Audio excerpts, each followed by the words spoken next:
Hello guys, welcome to classmate Adda. आज इस video में हम लोग क्लास 10th का हिस्ट्री को देखने वाले हैं। हिस्ट्री का चैप्टर 1, जिसमें हम लोगों ने वीडियो 1 बनाया था और अपलोड भी किया था, जिसको आप लोगों ने बहुत ज़्यादा प्यार दिया और इसीलिए मैं उसका चैप्टर 1 का ही पार्ट 2 बनाने वाला हूँ, मतलब अभी बना रहा हूँ। तो इसमें हम लोग ऑब्जेक्टिव क्वेश्चन को देख रहे थे, क्योंकि आप लोगों को पता है कि जैक अध्यक्ष बन चुके हैं, तो आप लोगों का एग्जाम होने की संभावना भी ज़्यादा है। तो इसी के लिए हम लोग ऑब्जेक्टिव क्वेश्चन बना रहे हैं। अब जैसे कि बहुत कोई बोल रहा है कि सर मॉडल सेट से पढ़ाइए, ठीक है। तो मैंने पहले भी बताया था आप लोगों को कि मॉडल सेट से आप लोगों का ज़्यादा से ज़्यादा 40 से 60% क्वेश्चन ही फंसेंगे। लेकिन यदि आप बुक को पढ़ते हो तो बुक में आप लोगों का लगभग 60 से लेकर के 100% तक आने की संभावना है। तो इसीलिए मैं बुक से ही पढ़ा रहा हूँ आप लोगों को। इसके लिए मैंने एक चैप्टर का ही एक वीडियो बनाया था, जिसमें टॉपिक 1, टॉपिक 2 को बताया था। इसमें हम लोग टॉपिक 3, 4, 5, 6 4 टॉपिक बचा है, उस चारों टॉपिक को बताऊंगा इसमें, ठीक है ना। तो चलिए, जैसे कि हम लोगों का चैप्टर जो है, जिसका नाम है यूरोप में राष्ट्रवाद का उदय, तो पहले हम लोग चैप्टर का नाम लिख लेते हैं, ठीक है, जो कि है यूरोप में राष्ट्रवाद का उदय। जैसे कि बहुत कोई कहते हैं कि सर एनसीईआरटी बुक से हम लोग क्वेश्चन कैसे निकाल सकते हैं, ये बताइए, ठीक है। तो एनसीईआरटी बुक से क्वेश्चन निकालने का सिंपल तरीका मैंने आप लोगों को बताया था कि एनसीईआरटी को सबसे पहले पढ़ना कैसे है। तो एनसीईआरटी को पढ़ने के लिए सबसे पहले तो आपको क्या करना है कि लाइन बाय लाइन रीडिंग पढ़ना है। जो आपको लगे इंपॉर्टेंट है उसको आप पेंसिल से या तो फिर हाईलाइटर से हाईलाइट कर दीजिए या तो फिर नीचे अंडरलाइन कर दीजिए, ठीक है। वो आपका इंपॉर्टेंट लाइन बना और उसके बाद उससे आप क्वेश्चन निकाल सकते हो। अब कैसे निकाल सकते हो और किस टाइप से क्वेश्चन निकलेगा वो मैं आप लोगों को बता रहा हूं। जैसे कि टॉपिक 3 को देख रहे हैं, टॉपिक 3 में एक इंपॉर्टेंट लाइन आया है कि सबसे पहले तो जो राजतंत्र था, ठीक है, नेपोलियन के आने से पहले तो बूर्बो राजवंश का राजतंत्र था, मतलब वही लोग शासन चला रहे थे। नेपोलियन आता है, नेपोलियन की मृत्यु हो जाती है, ठीक है। और नेपोलियन वैसे मृत्यु नहीं होती है, उसको मार दिया जाता है बाद में। इसके बारे में मैं नेपोलियन से रिलेटेड एक अलग से वीडियो बना दूंगा। वैसे तो वाटरलू के युद्ध में नेपोलियन जब हार जाता है, ठीक है, नेपोलियन कब हारता है तो 1815 को हार जाता है। उसके बाद फिर उसको जेल हो जाती है, मतलब उसके बाद जेल में रहते हैं। और वो सारा का सारा ये आपका टॉपिक में नहीं है, लेकिन इससे रिलेटेड मैं बना दूंगा। तो इसमें कह रहा है आप लोगों को कि उसकी जगह एक संवैधानिक राजतंत्र स्थापित किया, जिसका अध्यक्ष लुई फिलिप था। तो जब नेपोलियन को खत्म किया गया, नेपोलियन को हराया गया, उसके बाद फिर से वहां पर फ्रांस में राजतंत्र स्थापित हुआ। और इस बार फिर से जो बूर्बो राजवंश थे, जैसे लुई 15, लुई 16 का नाम आप लोग सुने थे, उसी प्रकार बूर्बो राजवंश के शासक को ही शासक बनाया गया। लेकिन उसके बाद फिर क्या हुआ कि जुलाई 1930 के आसपास वहां पर फिर से विद्रोह प्रारंभ हो गया राजा के विरोध में, क्योंकि लोग राजशाही शासन अब नहीं चाहते थे। क्योंकि नेपोलियन के शासन के समय लोगों ने जो आज़ादी का स्वाद चखा था, अब वो भूलना नहीं चाहते थे। और इसीलिए 1830 में फिर से आंदोलन हुआ और उस आंदोलन में जो राजशाही शासन व्यवस्था था उसको उखाड़ फेंका गया, ठीक है, मतलब उसको हटा दिया गया। और उसका नेतृत्व जो कर रहे थे, ठीक है, फिर से राजतंत्र तो स्थापित किया गया 1830 के बाद, फिर से राजतंत्र स्थापित किया गया। लेकिन इस पर जो था राजतंत्र, वो संवैधानिक राजतंत्र था, मतलब उस राजतंत्र में एक अपना संविधान था, ठीक है। उसी के साथ साथ कह रहा है कि संवैधानिक राजतंत्र को स्थापित करने का जो काम किया था, उसका अध्यक्ष जो था वो लुई फिलिप था, ठीक है। इसका आप बोल सकते हो कि इसका अध्यक्ष जो थे कौन थे, तो लुई फिलिप इसका अध्यक्ष थे। और साथ ही साथ उसी टाइम एक व्यक्ति थे जिनका नाम था मैटरनिक ने एक बात कही थी कि जब फ्रांस सीखता है तो बाकी यूरोप की सर्दी जुकाम हो जाता है। तो यहां से भी आपका क्वेश्चन बन सकता है कि जब फ्रांस सीखता है तो बाकी यूरोप को सर्दी जुकाम हो जाता है, यह कथन किसका है, तो यह कथन मैटरनिक का है, ठीक है। और उसी समय जुलाई क्रांति, मतलब जुलाई 1830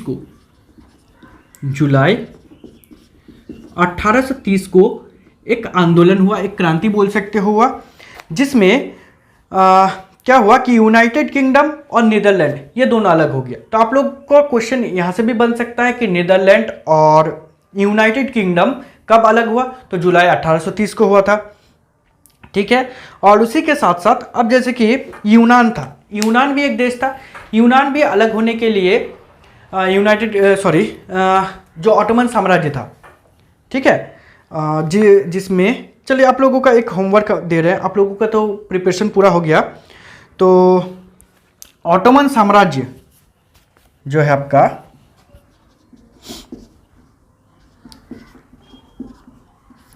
ऑटोमन साम्राज्य और दूसरा आप लोगों का सोवियत संघ, ठीक है। इन दोनों में कौन कौन सा देश आते थे आप लोगों को कमेंट में करना है, ठीक है। कमेंट कीजिएगा कि कौन सा देश आते हैं। तो चलिए अब बात करते हैं हम लोग यूनान का। यूनान जो था ऑटोमन साम्राज्य का एक हिस्सा हुआ करता था, जो कि लगभग कह रहा है कि यहाँ पर कि 15वीं सदी से ही यूनान जो था ऑटोमन साम्राज्य का एक हिस्सा हुआ करता था।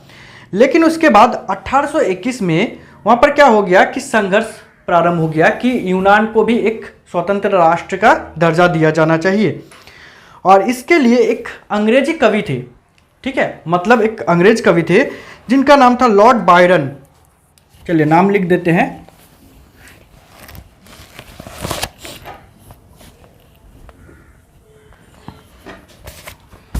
नाम था लॉर्ड बायरन। ये एक अंग्रेजी कवि थे।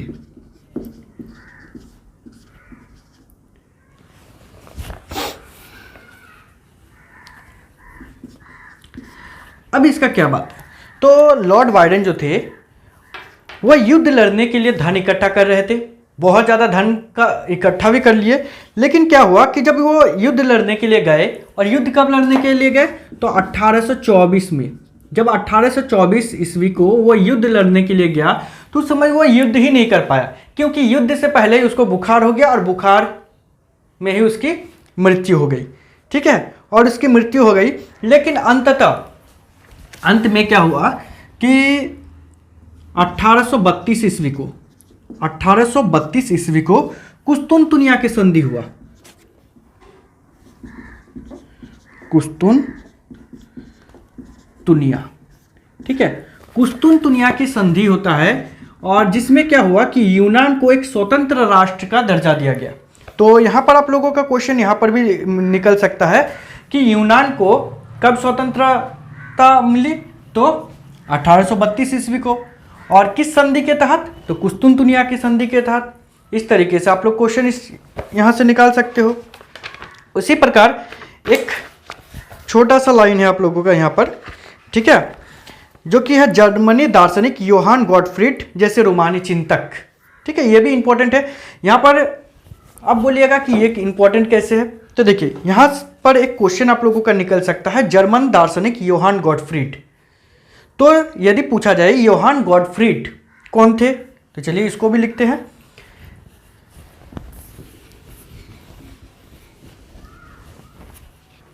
जो है आपका योहान गॉटफ्रीड। योहान गॉटफ्रीड कौन थे? तो योहान गॉटफ्रीड जो थे वो एक थे जर्मन दार्शनिक, ठीक है। योहान गॉटफ्रीड जो थे वो एक जर्मन दार्शनिक थे। यहां से क्वेश्चन निकल सकता है, ठीक है। उसी प्रकार एक आप लोगों का छोटा सा टॉपिक दिया गया है एनसीईआरटी बुक में, आप लोग देखिएगा, जो कि है आप लोगों का ग्रिम्स फेयरी टेल्स। एक जाना माना नाम है। अब इसमें दो भाई आता है, ठीक है, जिसका नाम है, एक में है जैकब ग्रिम और दूसरा का नाम है विलियम ग्रिम। देखिए एक का नाम है जैकब ग्रिम और दूसरा जो है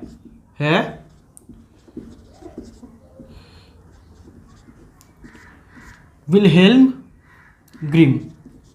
इसको ग्रिम बंधु के नाम से भी जाना जाता है, ठीक है, ग्रिम बंधु के नाम से जाना जाता है। लेकिन इसको हम लोग ऐसा क्यों लिख रहे हैं?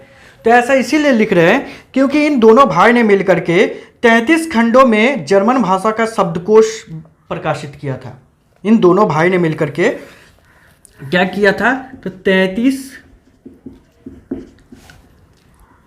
खंडों में जर्मन भाषा का शब्दकोश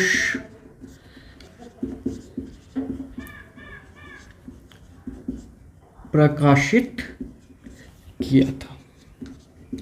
ठीक है, ये आप लोग बोल सकते हो, यहां से निकल सकता है क्वेश्चन। उसी के साथ साथ जैसे कि हम लोग और भी देखें तो यहाँ पर कह रहा है कि उस समय यूरोप में एक गणतंत्र की घोषणा करते हुए 21 वर्ष के सभी वयस्क पुरुषों को मताधिकार प्रदान किया और काम के अधिकार की गारंटी दी। 1848 में क्या किया गया, तो 1848 में सभी राष्ट्रीय सभाओं ने मिलकर के वहाँ पर जो भी लोग थे उन सभी लोगों को 21 वर्ष, मतलब जिनका उम्र 21 वर्ष था या उससे अधिक था, उन सभी को मत देने का अधिकार दिया गया।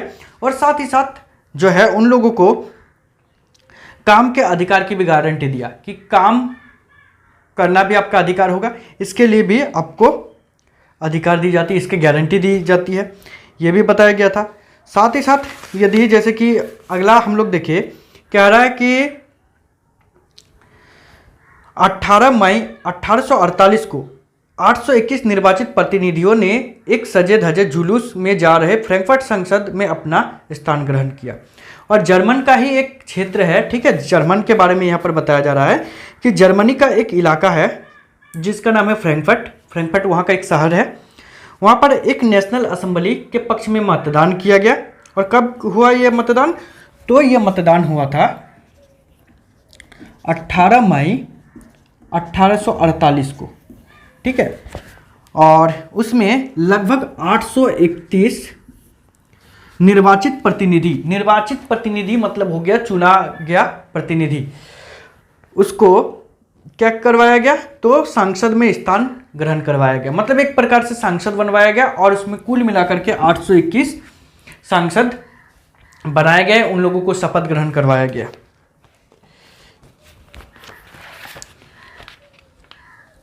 और अब जैसे कि कुछ क्वेश्चन है जो है आप लोगों का टॉपिक 4 में, जर्मनी और इटली का निर्माण। इसमें कुछ क्वेश्चन ऐसे हैं जो कि आप लोग क्वेश्चन बैंक में देखिएगा रिपीट किया गया है, बार बार आप लोगों को दिया गया है। तो उसी में से कुछ यहाँ पर टॉपिक को मैं बता रहा हूँ जो कि आपके लिए इंपॉर्टेंट है, आपके एग्जाम के लिए इंपॉर्टेंट है।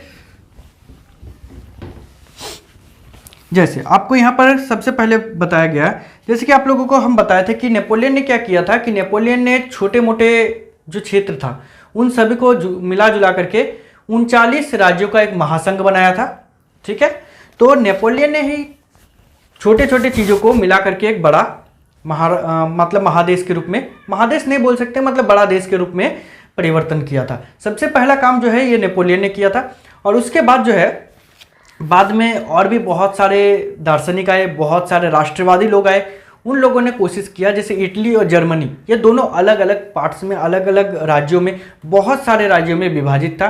तो उन सभी को मिला जुला करके कोशिश किया कि एक बड़ा जर्मनी महासंघ बनाया जाए, एक बहुत बड़ा इटली बनाया जाए, ठीक है, मतलब छोटे छोटे राज्यों को मिला जुला करके। तो उसी से संबंधित आप लोगों का कुछ क्वेश्चन है, जैसे कि जर्मनी एकीकृत करने के लिए बहुत सारे राष्ट्रवादियों ने, बहुत सारे लोगों ने मिल करके कोशिश किया, लेकिन जो राजशाही ताकत थे उन लोगों ने उसको दबाने का कोशिश किया। और इसीलिए जर्मनी एकीकरण का नेतृत्व संभालने का काम प्रसा पर आया, ठीक है, प्रसा। यदि आप लोगों को पूछा जाए कि जर्मनी एकीकरण करने के लिए किस देश ने इसका नेतृत्व किया, तो प्रसा ने। आप लोग लिख सकते हो जर्मनी एकीकरण में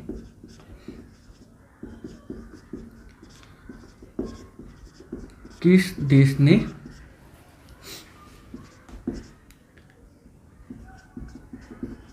नेतृत्व किया, तो उत्तर में आप लोगों को लिखना है प्रसा। लेकिन यदि आपको पूछा जाए कि प्रसा क्या अकेले किया, तो नहीं। प्रसा का जो शासक था, जिसका नाम था राजा विलियम प्रथम। ठीक है, प्रसा का जो शासक था, प्रसा का शासक जो था उस समय, उसका नाम था विलियम प्रथम। ठीक है, विलियम चलिए विलियम ही लिखते हैं, जो आपका विलियम प्रथम। लेकिन हमेशा राजा तो खुद पहले लड़ने के लिए नहीं जाता है, वो हमेशा कोशिश करता है कि पहले अपने मंत्री को भेजे। तो इसीलिए उन्होंने अपना सबसे प्रमुख मंत्री, जिसका नाम था ऑटो वान बिस्मार्क। ठीक है, ऑटो वान बिस्मार्क को सबसे पहले भेजा। और ऑटो वान बिस्मार्क ने इसके लिए क्या किया कि ऑस्ट्रिया, डेनमार्क और फ्रांस, इन तीनों के साथ युद्ध किया। ठीक है, और तो ऑटो वान बिस्मार्क ने किसके किसके साथ युद्ध किया, तो चलिए यहाँ पर लिख देते हैं। तो सबसे पहले तो उन्होंने ऑस्ट्रिया के साथ युद्ध किया, उसके बाद डेनमार्क के साथ युद्ध किया, और उसके बाद उन्होंने फ्रांस के साथ युद्ध किया, और तीनों को युद्ध में हराया। और युद्ध में हराने के बाद उन्होंने जर्मनी एकीकरण को पूरा किया। और जर्मनी एकीकरण को पूरा करने के लिए ऑटो वान बिस्मार्क ने ही बहुत ज़्यादा मेहनत किया था। इसीलिए जो है ऑटो वान बिस्मार्क को ही जर्मनी एकीकरण का जनक कहा जाता है। ठीक है, तो जर्मनी एकीकरण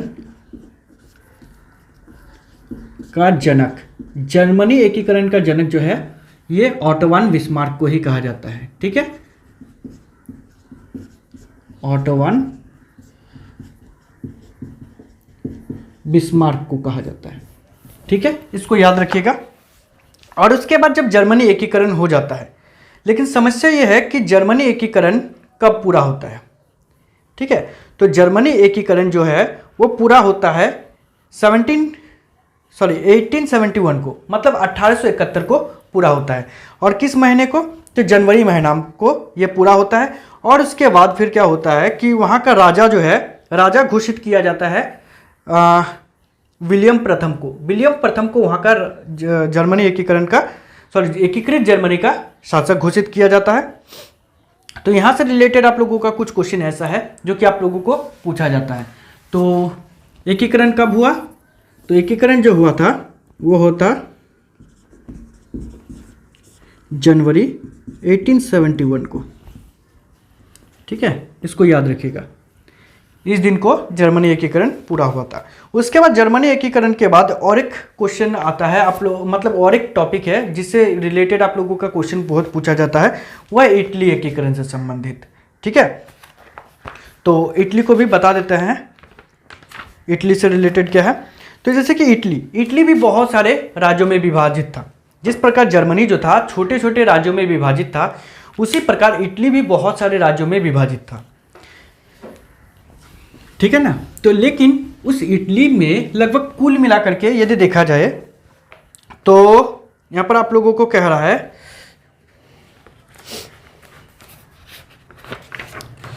कहाँ चला गया, 7 राज्यों में विभाजित था। 19वीं सदी में जो है 7 राज्यों में विभाजित था। लेकिन चलिए यहाँ पर लिख ही देते हैं, इटली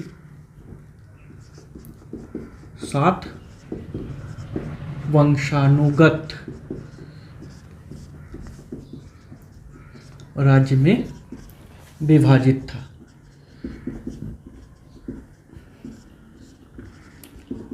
ठीक है, लेकिन उसमें से सिर्फ एक ही इटली का अपना राजघराने का जो लोग थे वो एक ही जगह पर था, जिसका नाम था सार्डिनिया पिडमांट।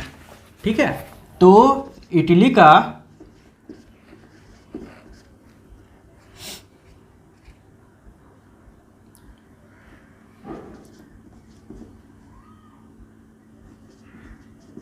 इतावली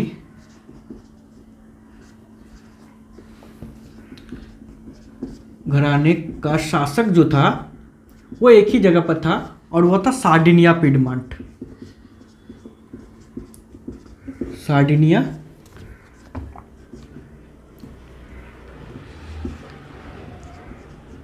पीडमांट में था। ठीक है, तो ये था वहाँ पर। और इसके बाद बाकी और भी क्षेत्र पर जो था, तो कहीं पर बुर्बो राजा थे, तो कहीं पर पोप का अधिकार था, तो कहीं दक्षिण स्पेन का अधिकार था। ठीक है ना। लेकिन यहाँ पर क्या आ रहा है कि उसको एकीकृत करने के लिए लगभग 1830 के दशक में एक व्यक्ति था जिसका नाम था जिउसेपी, या जिउसेपे बोल सकते हो, जिउसेपे मैत्सिनी। ठीक है, जिउसेपे मैत्सिनी ने क्या किया, 1830 के दशक में वो कोशिश किया कि एकीकृत करे, लेकिन वहाँ पर अलग अलग शासक वगैरह जो थे वो नहीं चाहते थे कि एकीकृत हो, इसीलिए उसको सेना की ताकत की सहायता से उसको दबा दिया गया, मतलब उसके आंदोलन को दबा दिया गया। और इसीलिए आप लोगों को इसके पिछले वाला वीडियो में मैंने बताया था कि जिउसेपे मैत्सिनी ने 2 संगठन बनाया था, और दोनों संगठन कौन कौन सा था और कब बनाया था और कहाँ पर बनाया था ये भी मैंने बताया था, तो उसको आप लोग जरूर देखिएगा। लेकिन उसके बाद वहाँ का जब नहीं कर सका मैत्सिनी, तो वहाँ के शासक जो थे, ठीक है, इटली का इतालवी राजघराने का शासक जो थे सार्डिनिया पीडमांट में थे, और उन्होंने क्या किया, इसको कोशिश किया कि एकीकृत करे। और इसके लिए सार्डिनिया पीडमांट का जो शासक था जिसका नाम था विक्टर, कहाँ चला गया, सॉरी इधर ही है, जिसका नाम था विक्टर इमैनुअल द्वितीय। विक्टर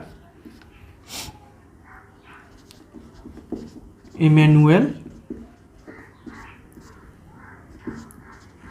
द्वितीय, विक्टर इमैनुअल द्वितीय पर ये जिम्मा आया कि अब वही इटली का एकीकृत करे। ठीक है, इटली को एकीकृत करे, और इसी के लिए उन्होंने अपना एक मंत्री को चुना। ठीक है, विक्टर इमैनुअल द्वितीय ने ही अपना एक मंत्री को चुना, और उसका मंत्री का नाम था काबूर। ठीक है, काबूर का पूरा नाम क्या है आप लोग कमेंट सेक्शन में बताइएगा। ठीक है ना।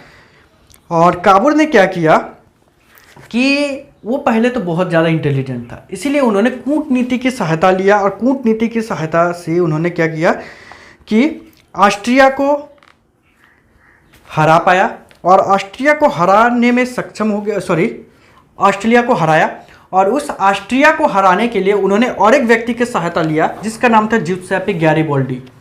जिउसेप्पे गैरिबोल्डी के नेतृत्व में क्या हुआ कि बहुत सारे स्वयंसेवक और बहुत सारे स्वयंसेवकों के पास भी सशस्त्र थे, मतलब शस्त्र भी थे, तो उन सभी की सहायता से विक्टर इमैनुअल द्वितीय को इटली एकीकृत का शासक घोषित किया गया।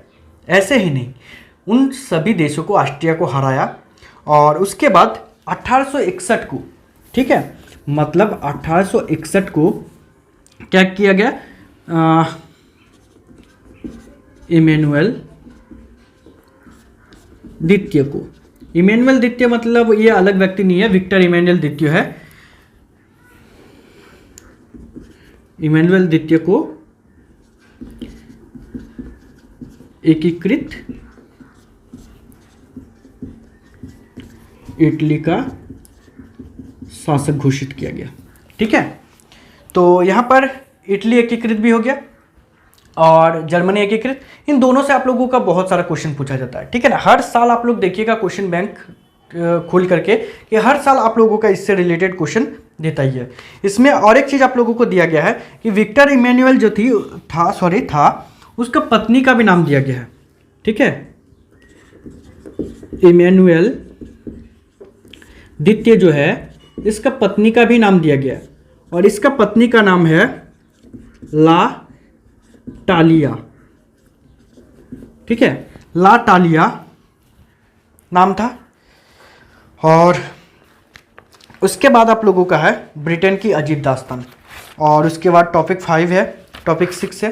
तो वीडियो बहुत लंबा बन गया, इसलिए इसके बाद वाला वीडियो में मैं बताऊंगा आप लोगों को टॉपिक 3, और 3 में कुछ बचा हुआ है, और 3 ख़त्म हो गया, 4 का कुछ बचा हुआ है, 5 और 6 में तो बहुत ज़्यादा है नहीं, तो वो मान के चलिए आप लोगों का 5-10 मिनट में ख़त्म हो जाएगा।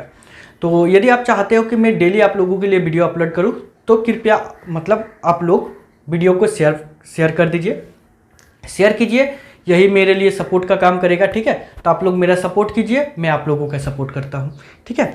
तो आप लोग यदि वीडियो को शेयर करते हो, ठीक है, और यदि ज़्यादा से ज़्यादा बच्चे इसको देखते हैं तो मैं उतना ही ज़्यादा आप लोगों का एग्ज़ाम तक में सारा का सारा एसएसटी को पूरा कंप्लीट कर दूंगा आप लोगों के लिए, ठीक है। तो इसके लिए आपको शेयर करना पड़ेगा, आप लोग शेयर कीजिए। और यदि वीडियोस अच्छा लगा हो आपको, आप जो भी वीडियोस देखना चाहते हो, जितना भी देखे हो उतना सारा यदि आपको अच्छा लगा है तो चैनल को सब्सक्राइब कर दीजिएगा और लाइक कर दीजिएगा, ठीक है। तो इस वीडियो में इतना ही, मिलते हैं नेक्स्ट वीडियो में, तब तक के लिए बाय, थैंक यू।